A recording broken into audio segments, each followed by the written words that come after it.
Alors, Shaina, Oui, Gilles. Shaina, Florent, Bonjour Gilles. vous êtes ensemble en couple Oui. et vous travaillez la communication animale.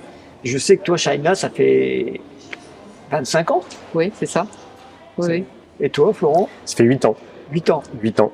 Petit jeune, va. C'est exactement ça. C'est exactement ça. C'est à cause de Shaina. Ah ouais, l'histoire est assez effectivement À étonnante. cause ou grâce à... C'est surtout grâce à Shaina. On se connaît depuis très très longtemps, mais D'accord. moi je travaille dans la finance. Et, Dans la finance j'ai- Ah, t'as mal tourné, ça y est. C'est ça, je dirigeais des entreprises dans la finance. Jusqu'à ce que... On dit que la finance, c'est des requins. Communication animale, C'est ça. Ou des chiens. Je Ouais. sais ça, non, Ouais. non, pas du tout. c'est un peu ça, hein, des fois. C'est ça. Pourquoi on prend des images d'animaux pour exprimer des personnages humains? Est-ce que c'est ça la communication animale? Est-ce que vous rencontrez chez l'animal? Oh pardon, faut pas que je bouge.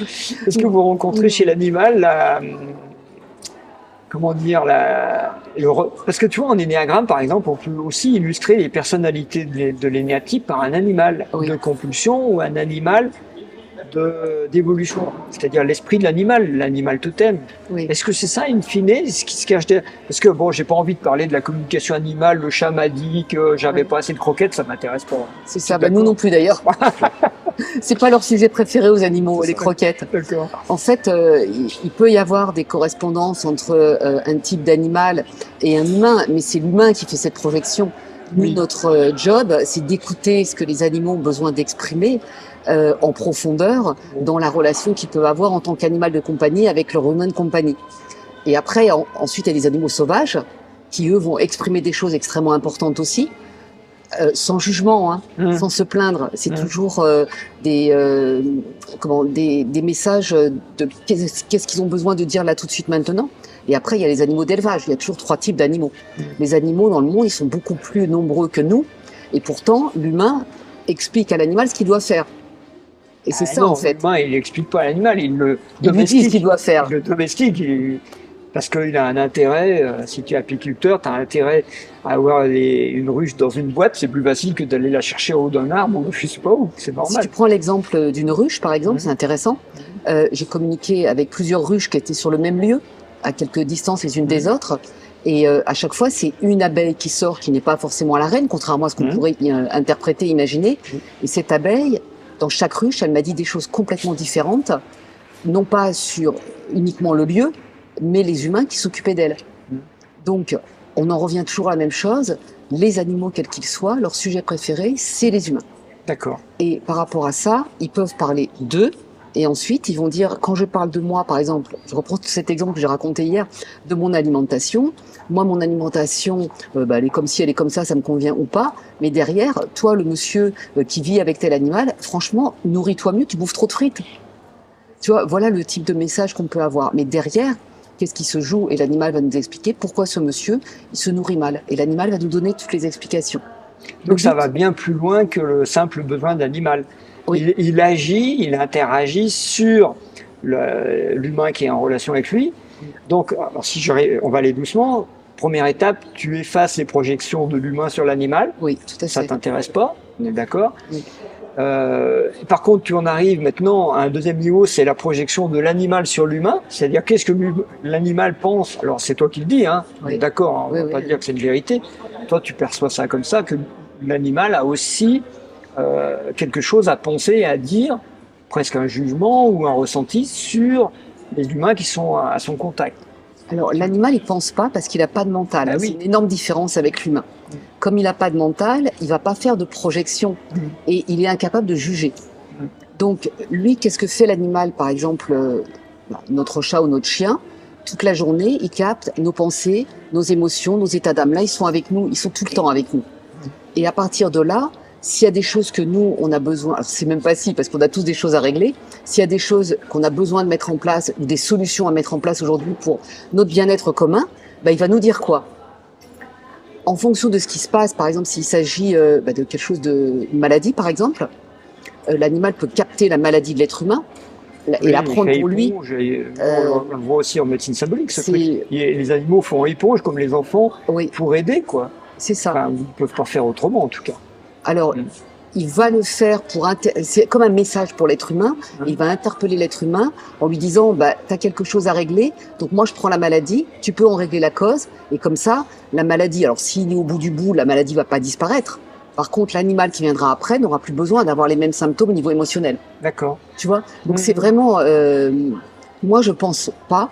La seule chose que je fais, c'est écouter ce que l'animal a besoin d'exprimer. Et je suis très attentive au fait, et c'est ce que on enseigne à l'école, dans notre école, c'est que extrême attention attention à l'interprétation, parce que là c'est du mental. Dès que le mental s'en mêle, là on part dans du délirium humain. J'appelle ça, ça m'amuse de dire comme ça. Dès qu'il y a du délirium humain, on n'est plus dans l'authenticité, on n'est pas loyal vis-à-vis de l'animal. Puis dans les projections, tout ça. Bien sûr. Ouais. Et donc, tu peux intervenir quand Bien tu sûr, veux, parce que j'écoute. si on l'écoute, Shaina, on l'écoute. Je suis passionnée, moi. C'est ça, c'est ça. Et si j'ai bien compris, et si j'ai bien capté ton truc, on dirait bien quand même que l'animal, dans ce que tu perçois, il cherche un peu à améliorer le confort de l'humain. Il cherche le bien-être, on dirait. Le bien-être commun. Ouais. C'est ça. Oui. Ouais, dis-moi. Oui, je vais intervenir là-dessus parce que effectivement l'animal, il a une perception de l'humain parce que c'est lui qui définit, c'est lui qui décide de venir dans le foyer. Et on a des situations, par exemple, de personnes qui vont dans des refuges, qui vont dans des SPA ou qui vont chercher des animaux sur annonce.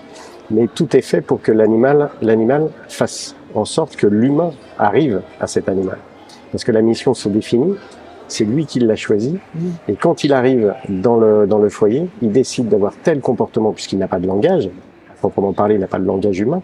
Il décide par tel comportement de faire comprendre certaines choses pour que l'humain le perçoive. C'est des phénomènes d'attraction, c'est-à-dire, ce que tu dis, c'est la même chose avec un bébé qui vient dans un foyer, un couple.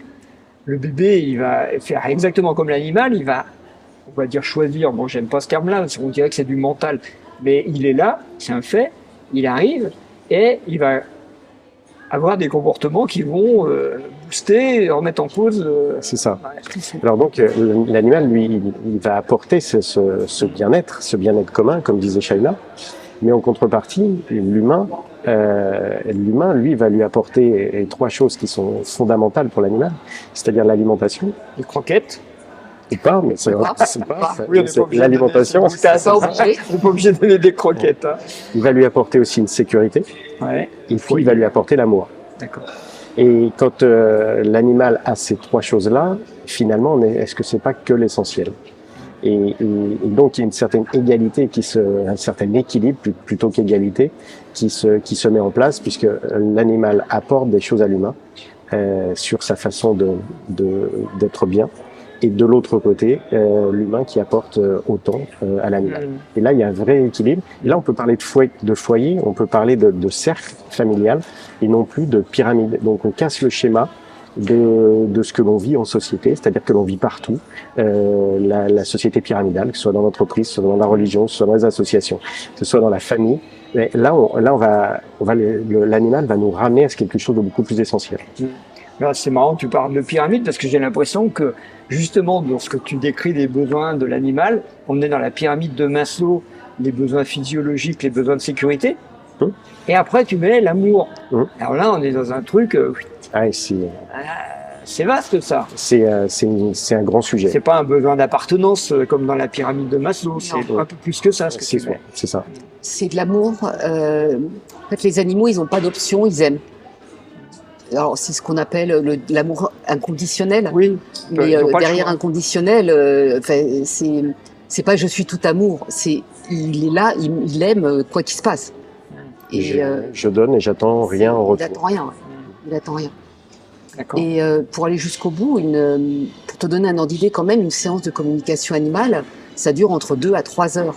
Ah ouais. Oui, c'est pour ça. C'est que c'est profond, c'est important, c'est un moment sacré pour l'animal parce que lui, il attend ça depuis quelques semaines, quelques mois, quelques années, depuis qu'il est dans ce foyer. Et pour lui, mais c'est un jour de fête. Et parfois même ils disent, les animaux, mais c'est vrai, tu me comprends vraiment ? Et ouais. Et là, quand l'animal va dire quelque chose et que moi, par exemple, je vais te le traduire par rapport à ton animal, comme on a fait hier dans l'atelier toute l'après-midi, l'humain, lui, il y a des humains ici qui se sont dit, mais ouais, mais il me connaît à ce point-là. Toutes les personnes qui sont venues ne repartent plus chez eux en voyant l'animal de la même manière. Donc la première chose que nous on fait, c'est juste écouter ce que l'animal a besoin d'exprimer spontanément. Que écouter. Une fois qu'il s'est exprimé. Donc ça, les outils, c'est l'empathie, l'intuition. Vous faites des exercices là-dessus. En fait, on reçoit les informations par nos 5 sens. Puisque les animaux ont un cerveau qui est entre 7 et 13 Hertz, ce qui correspond chez nous à un état de relaxation légère. Donc dès que nous on se met en relaxation légère, ça active notre cerveau droit qui a une des facultés, c'est d'avoir des perceptions sensorielles. Donc, tu fais ton marché. Une fois que tu as fini ton marché, le cerveau gauche, en revenant dans un état d'éveil, permet de traduire avec des mots. Et ça, c'est quand on débute. Mais quand on débute pas et qu'on est expérimenté depuis un moment, en fait, l'information de l'animal arrive et tout de suite, elle est traduite par le cerveau qui a ce fonctionnement en place. Et donc l'animal, et puis nous, on écrit ce qu'il dit, c'est tout. Et si on le traduit à l'humain, c'est dans la deuxième partie de la séance, c'est de traduire, mais vraiment fidèlement, sans aucune interprétation de ce que l'animal vient de dire. Là, on peut retourner à l'animal s'il y a besoin de complément d'information, si quelque chose n'est pas compris par l'humain. Et dans la troisième partie, alors là, tous les humains peuvent poser toutes les questions qu'ils veulent.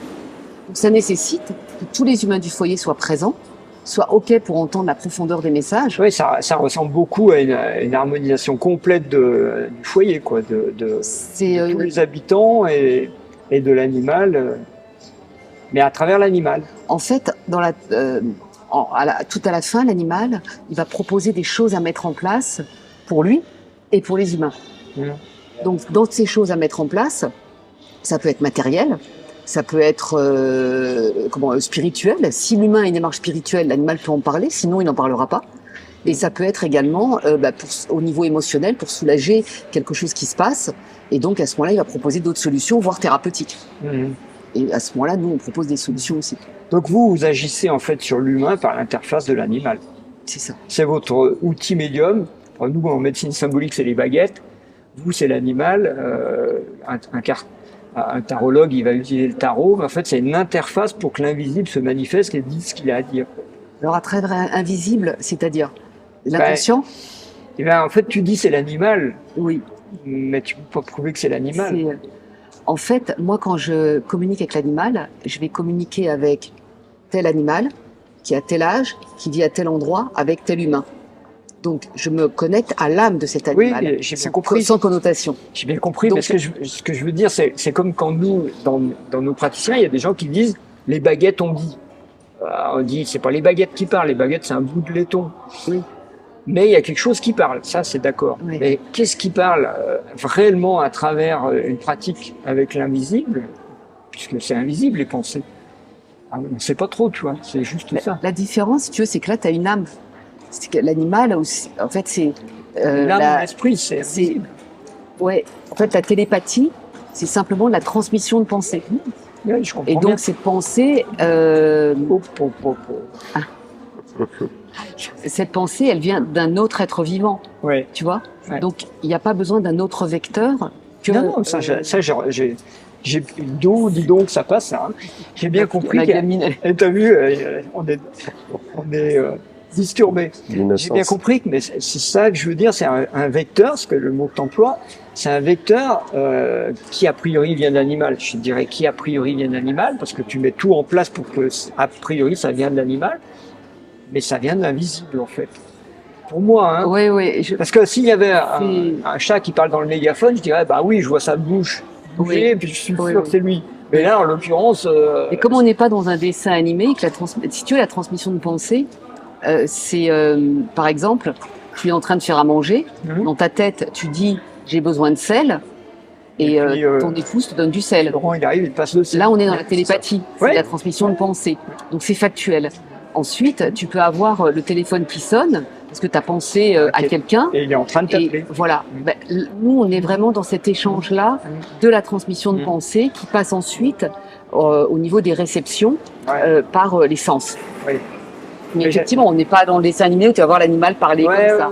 Et l'avantage par rapport aux mots, c'est que la télépathie permet... on va laisser passer. La télépathie permet de s'écouter sans se couper la parole. Et par télépathie, il est possible de se dire des choses. T'as pas le mental qui est présent, puisque le mental est mis de côté complètement par différentes techniques. Mais en état de relaxation. Alors pas que, c'est qu'il y a l'état de relaxation qui permet effectivement de se mettre sur la même longueur d'onde que l'animal, ça s'appelle comme ça. Mais après, il y a aussi apprivoiser le mental. La première journée du stage d'initiation, on passe un temps fou à trouver. Alors moi, je propose des exercices en fait pour apprivoiser le mental, parce que si le mental il interfère, on est dans l'interprétation et dans ce que j'appelais tout à l'heure le délirium humain. Et il n'est pas question qu'il ait sa place. Alors il peut venir, mais il y a des solutions pour le mettre de côté à chaque fois. En tout cas, tu es passionné. Bah, en fait, 25 moi, ans. Comment tu es arrivé là-dedans? Qu'est-ce qui t'a fait démarrer ça? En fait, moi, ma surprise, ça a été de voir que les humains n'écoutaient pas les animaux de la même manière que moi, mais je ne le savais pas étant enfant. Et j'ai pas parlé pendant très longtemps. De l'âge de 8 ans jusqu'à l'adolescence, j'ai pas parlé. Donc j'écoutais ce que les humains disaient et j'écoutais les animaux. Et après, en grandissant... Donc, quelque part, tu avais une sorte de don ou de communication aisée? Non, on m'a simplement dit à l'âge de 8 ans de me taire, et ce que j'ai fait. Oui. Et donc, c'est plus une réaction, et c'est plus un conflit intérieur qui m'a fait me taire. J'ai pris au premier degré, tais-toi, je me suis tue. Voilà. Et un jour, tu as inversé, tu en as fait un job. Et en fait, en faisant ça, j'ai conservé la télépathie, mais tout le monde l'a à la naissance, donc ça n'a rien d'extraordinaire. Et aujourd'hui, toutes les personnes, Florence est reconnectée. Et je crois qu'aujourd'hui, j'ai dû former 8000 personnes. Les 8000 sont connectées à la télépathie, communiquent avec les animaux. Donc ça n'a rien de... Et les personnes qui sont venues hier nous aider à l'atelier, ils sont dans le parcours pour devenir professionnels depuis 1 an et demi. Ils ont fait des communications extraordinaires en 5 minutes. Donc c'est vraiment tout le monde. Donc tout le monde peut le faire. Bien sûr. Super. Tout le monde peut le faire, sous couvert d'être reconnecté et d'avoir cette éthique et ce cadrage pour ne pas faire n'importe quoi. Oui. Parce que c'est très facile de raconter Il y a des n'importe quoi. bords, c'est borné, quoi. Oui. Il y a le côté éthique et puis il y a le côté sacré aussi des choses qui a déjà été évoqué par Shaina. On l'a vu pendant ces 3 jours. Il y a le côté divin aussi de l'humain et le côté divin de l'animal. Donc chaque message, chaque communication est un cadeau que l'animal offre à l'humain et pour leur bien-être commun. Donc c'est pour ça qu'on est très prudent sur la notion de qualité de la communication. C'est pour ça qu'on prend du temps quand on fait une communication, que ça prend 2-3 heures pour aller véritablement au fond des choses, pour que l'animal puisse s'exprimer, dire tout ce qu'il a à dire. Vous êtes parti d'un truc subtil pour en faire quelque chose d'assez cadré, assez codifié, enfin bien sécurisé en tout cas. Oui, puis c'est la tendance qui se dessine même encore beaucoup plus, la tendance de l'avenir, c'est-à-dire de pouvoir le démontrer.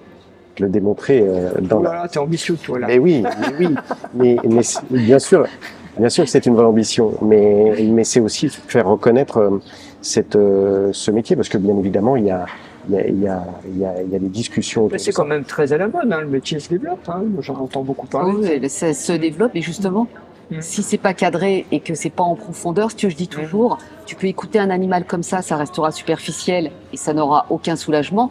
Et si tu vas en profondeur, parce que c'est pas habituel pour un être humain d'aller comme ça dans la profondeur. Donc encore faut-il connaître les techniques pour pouvoir écouter l'animal en profondeur pour aller là où il veut nous amener. Parce que sinon il y a une anecdote qu'on raconte souvent, c'est que l'animal il peut t'envoyer une information de pizza et toi tu peux très bien dire tu bouffes trop de pizza. Tu peux dire je sais pas. Oui, tu peux prendre ça au premier degré. Voilà, c'est ça. Et là, l'aspect symbolique du message. Et derrière, il y a tellement plus d'autres choses. Donc nous, on apprend aux personnes à creuser, et c'est ce qu'on fait nous dans nos séances, justement pour aller. Qu'est-ce que veut dire l'animal? Et en fait, il veut te dire arrête ton job d'expert comptable parce que tu t'épanouis plus et monte un food truck de pizza. Voilà, une anecdote. Eh bien, je vous remercie beaucoup tous les deux de ce partage. Merci Gilles. Merci Gilles, merci beaucoup. Et puis, bon vent alors, parce que là, ça a l'air d'être à fond. Oui. Ouais. C'est important d'être là pour leur donner leur vraie place dans le monde et que ce soit équilibré au niveau des humains et des animaux et que chacun puisse exprimer ses besoins et non pas toujours dire à l'autre ce qu'il doit faire. Ouais, ça ferait du bien. Merci. Merci. Merci à toi.